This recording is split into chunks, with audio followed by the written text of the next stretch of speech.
হাই ৰাইজ, কঁঠালৰ তৰকাৰী কেনেকৈ বনাওঁ চাওঁ হওকচোন। মই আজি কঁঠাল আনিছোঁ আৰু কঁঠালটো মই এতিয়া কাটিবলৈ লৈছোঁ। বঠিৰে কাটিম। এতিয়া মই ফালি ল'লোঁ কঁঠালটো। এতিয়া বাৰু মই নেকাওঁ, মই কাটি 4 টুকুৰামান কৰি ল'লোঁ।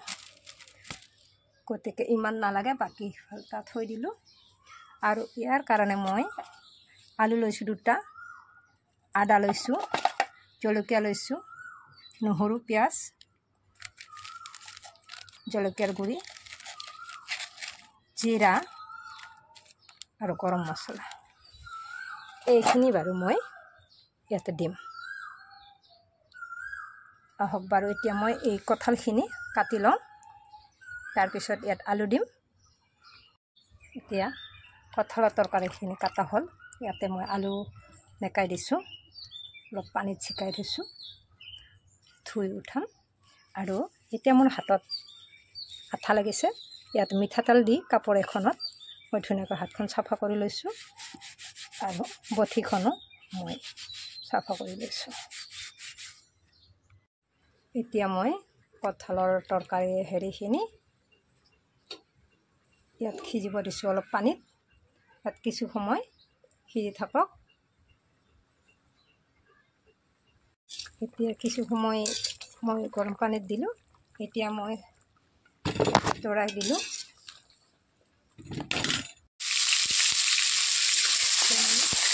জলকীয়া দি বহাই দিলোঁ। ইয়াতে মই ৰংগুৰা দি দিলোঁ।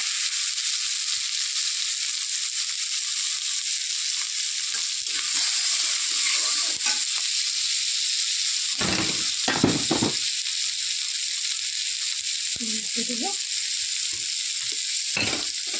কিছু সময় এনেকৈ থাকিবলৈ দি দিলোঁ।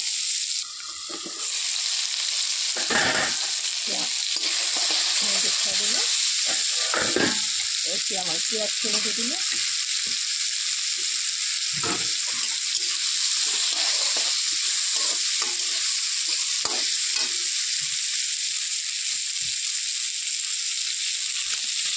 জিৰা দি দিছোঁ। জিৰা আৰু শুকান জলকীয়া দি দিলোঁ।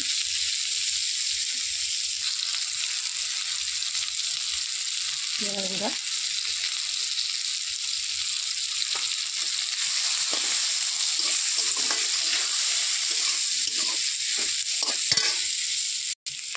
ইয়াতে মই তেজপাত 2টা দিলোঁ আৰু নৰসিংহৰ পাত কেইটামান দি দিছোঁ।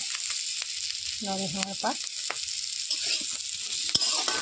ঠিক মাংস নিচিনাকৈ, মাংস যেনেকৈ বনাব লাগিব।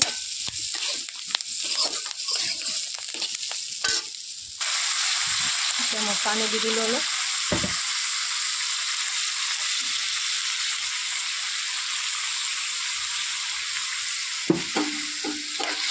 এতিয়া নহৰু, পিঁয়াজ, আদা, জলকীয়া সকলোৱে বটি দিছোঁ।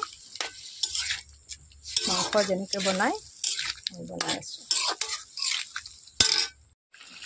মোৰ তৰকাৰী হৈ গ'ল। শেষত মই গৰম মছলা কিছু দি দিলোঁ।